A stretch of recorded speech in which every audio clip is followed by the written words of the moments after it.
Hey everyone, welcome back to the Wild Health Podcast. We're a genetics-based precision medicine company that's exploring all the big questions around holistic health, wellness, and performance optimization.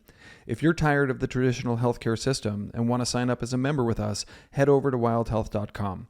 And if you're someone who's looking for a high-touch, all-inclusive concierge medical experience specifically designed for executives and high performers, check out our premium program at wildhealth.com/premium. Now let's get into it. All right. What is up, Dr. Jeff Graham? Not a lot, Mike Stone, but it's good to see you as You always. too. You too. So what listeners can't see, or maybe there's some video showing up on the podcast feed these days, I never remember, is that you are not only a board certified family medicine physician, precision medicine specialist, but you're also like a pretty jacked fit dude. I wanted to take us through sort of a step backwards when it comes to fitness and training. I feel like we've really delved into a lot of specifics, but if you were approaching, you're a patient you're dealing with who's, just looking for the bare minimum of what they need to know about fitness, and what things they should have in mind while trying to improve their general fitness. How do you start with, maybe we just role play this thing, right? All right, Jeff, I want to get more fit, or at least people keep telling me I want to, or I should want to. Why should I want to get more fit? Man, there are so many benefits, and that's one of the things that's hard to study about exercise. It's beneficial for so many different pathways in the body. It's sometimes hard to really cut out what is improving what process, but we know that for not only for metabolic health, which is one of our biggest things that we worry about in this country, and for brain health, and then for longevity, for health span. If you get through your 40s, 50s, and 60s, and you're in pretty good health, and you're taking care of your metabolic life and not developing diabetes or heart disease, one of the major reasons we die in this country is sarcopenia or loss of muscle tissue. I would say for all three of those things, it's super important. All right, cool. I played sports, not exceedingly well, but played sports in, sort of elementary school and grade school and high school. Um, What were your sports? Disclaimer.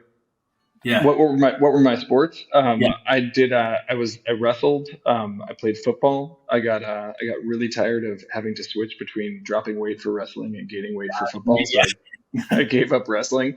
And then I sort of ran track. I'm making air quotes because I did sort of shot put and javelin and the throwing stuff. I never Mhm. really loved the running part.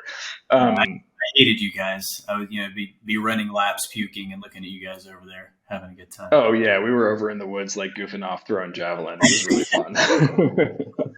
um, but let's really. I'm going to step into like full role play and say, okay, because this isn't true, thankfully. But I haven't really done anything since high school and maybe like a pickup basketball game here and there. And I'll wind back the clock a little. I'm 40 or around 40. Um, how do I, like, you convinced me it's going to help me live longer. I'm going to be less likely to fall and break a hip. I'm going to avoid diabetes, or at least to decrease my risk of diabetes or dementia or heart disease. Where do you get me started if this is where I'm coming to? I like to think about this like a pyramid, and I think the base of that pyramid, that a pyramid needs to have a wide, broad base to be stable over time, and that base needs to be made up of your zone 2 training. And so when we talk about zones and exercise, zone 2 is the type that you can do for 30 minutes to an hour without interruption. You're maybe breathing kind of like this, where you have to take a breath every 5 words or so. You should be able to do that uninterrupted. And so building that base is the most important first part. The next kind of part up I like to think about is the ability to lift heavy things, basically. So building some strength on top of that. And we know, you're mentioning rolling back the clock. You're 40. I thought you were like 38, but you're I not quite. appreciate that. Okay. Well, anyway, you're fooling us all, Mike. But the next, I think that the mid part of that pyramid does need to be based on strength. And we have really clear evidence now that especially, I like to call the 40s and 50s the buffer decades, because we know that after the age of 60, 65 especially, it's just nearly impossible to put on more muscle. So it's kind of this game after that age to see how slowly you can lose it as you're aging. So the more that you've got to start with, the better off you're going to be at that point in your life. And then thirdly, that peak of the pyramid, I think, needs to be made up of our, what we call our VO2 max, our ability to go hard during times. So 2 to 3 times a week, doing that kind of exercise that we don't like to do for more than 7 to 10 minutes because it's hard to sustain. Kind of interval training, think Tabata, those kind of things, super important as well. All right. So, so many things just coming up right there. I'm role playing me. I don't like high intensity interval training. I force myself to do it about once a week, because my health coach at Wild Health tells me I have to. Thanks, Nate. Appreciate that. And I think that somehow like the mental preparation to even just sit down and do a 3-minute max effort row, it like I could do almost anything else in my life easier than I can do that. So tips or tricks to unblock the sharp disdain for really max effort, like lying on the ground afterwards, wanting to die, high intensity interval training. Yeah, mentally for me, I like to think of we use the term rate of perceived exertion. Are you familiar with that? RPE. RPEs, yeah. Yeah. So we usually apply that to weightlifting and rep sets, but I also apply it to that hardcore interval training. And I like thinking about, if you're someone who has a hard time with wrapping your brain around, being on the floor, passing out after an exercise, just start at an RPE of 6 or 7. That tends to be a pretty magic zone where you still are going to get benefit from going hard for 3 minutes on that rower. You're going to be out of breath, but you're not going to feel like dying. Stay with that for a couple of weeks and just repeat those kind of intervals of that intensity. And all of a sudden, that RPE starts to loosen up a little bit, and a 7 feels more like a 6, and an 8 feels more like a 7. And pretty soon, you just acclimate like we do to everything. You build up those muscle fibers, those phosphorylating fast twitch muscle fibers that tend to be, the type that help us go hard for short times. And that tends to just really help get over that mental block, I'd say. So back off your expectations a little bit at the beginning, maybe. Wait, so forgive yourself and have a little bit of grace, Jeff. That sounds really unlike anything I'm used to. It's interesting listening to the pyramid analogy. And I guess we should pause for 1 second. If you're not familiar with RPEs, rate of perceived exertion, it definitely, I think, more commonly used in sort of sets and rep ranges for resistance training, but it's just a subjective measure. Instead of going, hey, you want to lift 80% of your 1 rep max and trying to figure that kind of stuff out and doing math in the gym, you can go, hey, does this feel like the hardest I'm going? Is this a 10 out of 10? Is this a 7 out of 10, et cetera? So that's what we were chatting about there. And the pyramid analogy I really like. I do struggle mentally, and it's really not exactly equal in terms of my challenges, but my other challenge is zone 2 is it's really boring.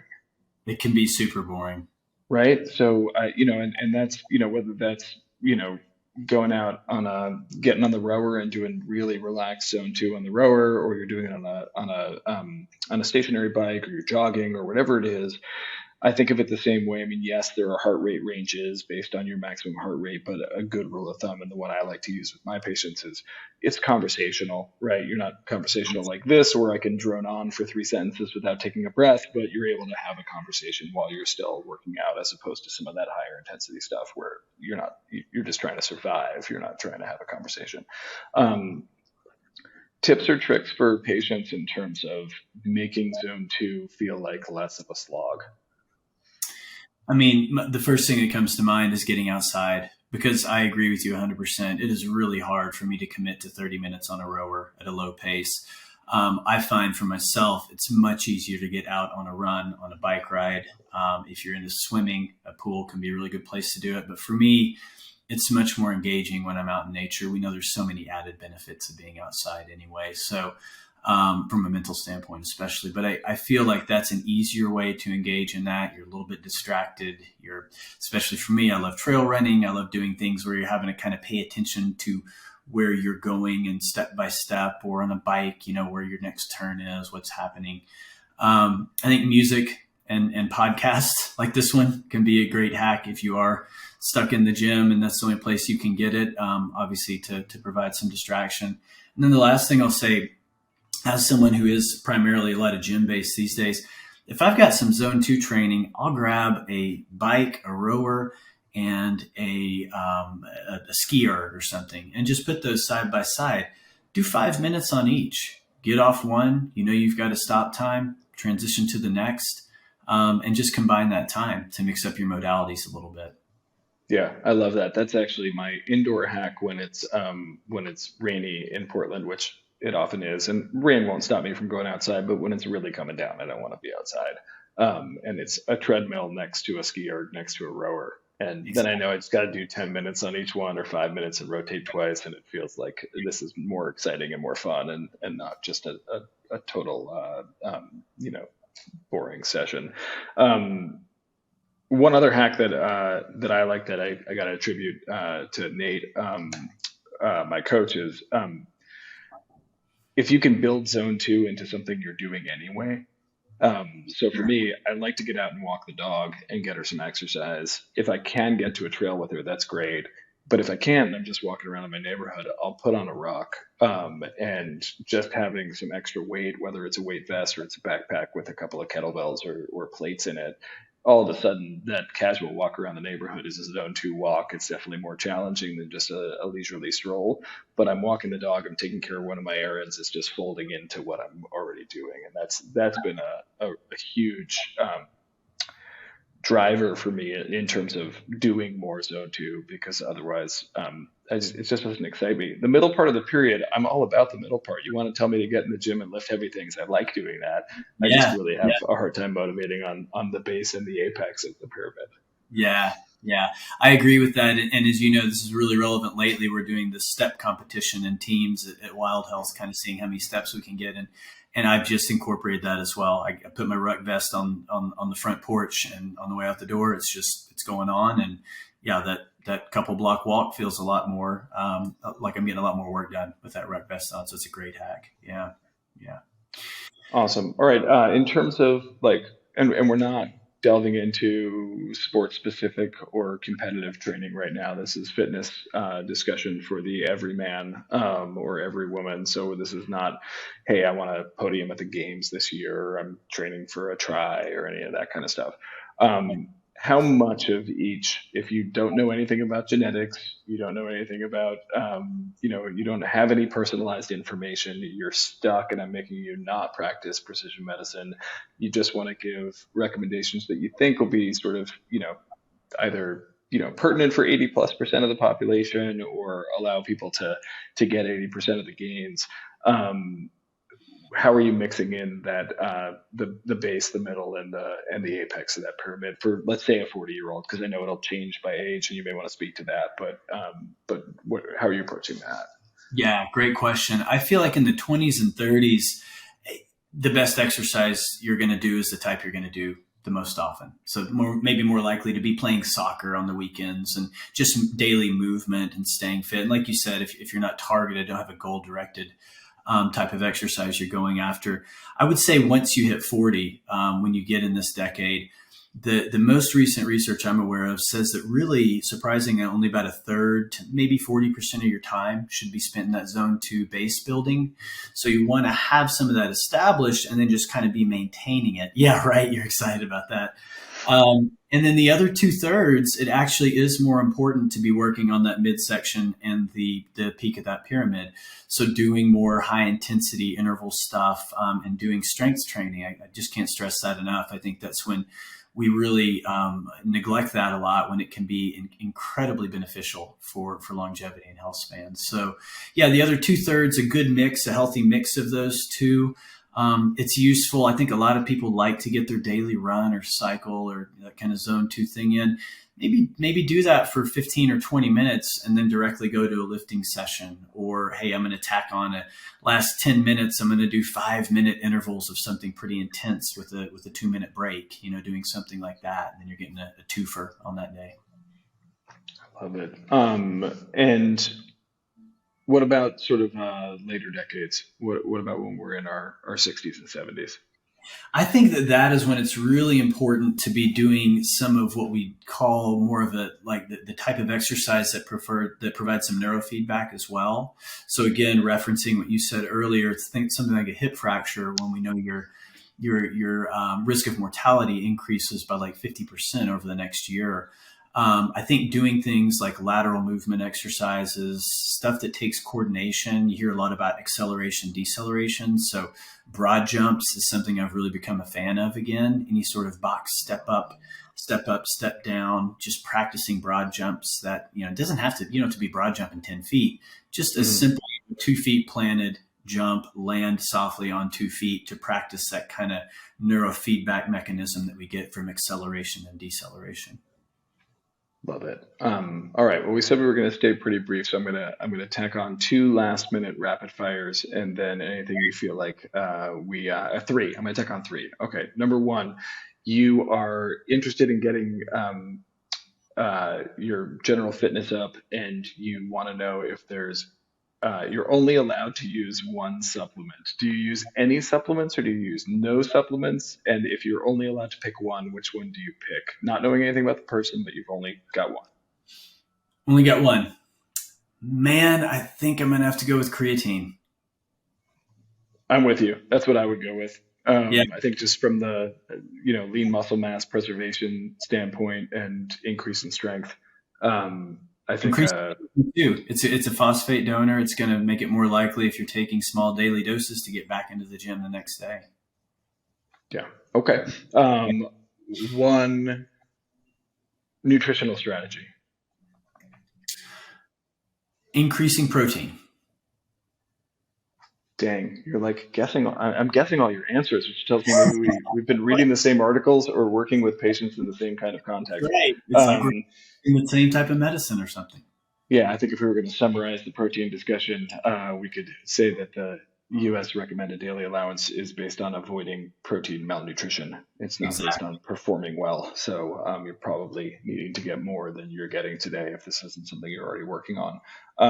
And then number 3, do I need a recovery day or more than one in the week? And are there any specific recovery tips that you'd want to share with folks? And this is in light of not having access to genes, right? I don't know what your genetic.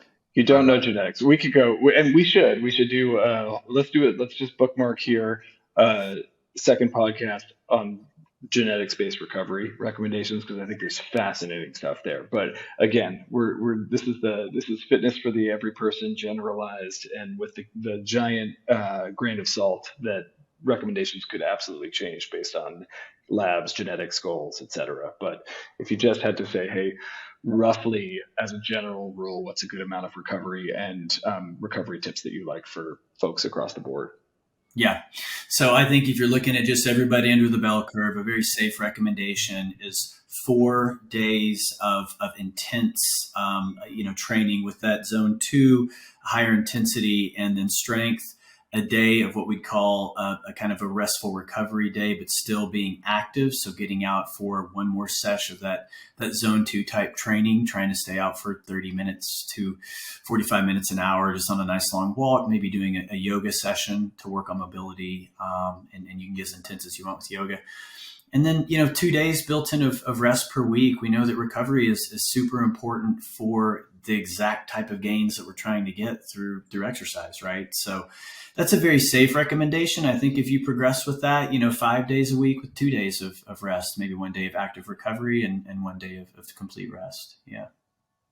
Love it. And then what's your favorite way to recover, Jeff? Is it, are you cold plunging? Are you just taking a day and doing foam rolling or mobility work, or what's your own personal favorite recovery modality? I am working on mobility. I really need to work on that the older I get. And what I've done recently is sauna. I love doing that on my complete rest days. I'll do at least 2 sessions of that with cold plunge after. I sauna and cold plunge close to every day anyway, but on those days when I'm not doing anything, I'll do at least a couple sessions of that and try and do my mobility work while I'm in the sauna as much as I can. Love it. Yeah. Awesome, Jeff. This was amazing. When I hit stop on record, we'll pull out our calendars and work on finding a day to talk genetic specific recovery. But this was great. Appreciate your insight. Always, man. Always a pleasure. All right, bud. Take care. All right, man. You too. Hey everyone. Whether you're a medical practitioner or someone who's just generally interested in precision medicine, we're offering our podcast listeners an exclusive 20% off Wild Health's Precision Medicine Training Program. This 6-month immersive course includes over 50 hours of online curriculum, as well as live webinars and practical experiences. If you're already a health coach or medical professional, this program teaches you how to provide your patients with more personalized, genetics-based care. Better yet, Wild Health's Precision Medicine Training Program is accredited by the National Board of Health and Wellness Coaching and fully prepares you to sit for the NBHWC exam. To learn more about the program and apply today, head to wildhealth.com/education and be sure to mention the podcast for 20% off. Space is limited. Offer applies to June applicants only.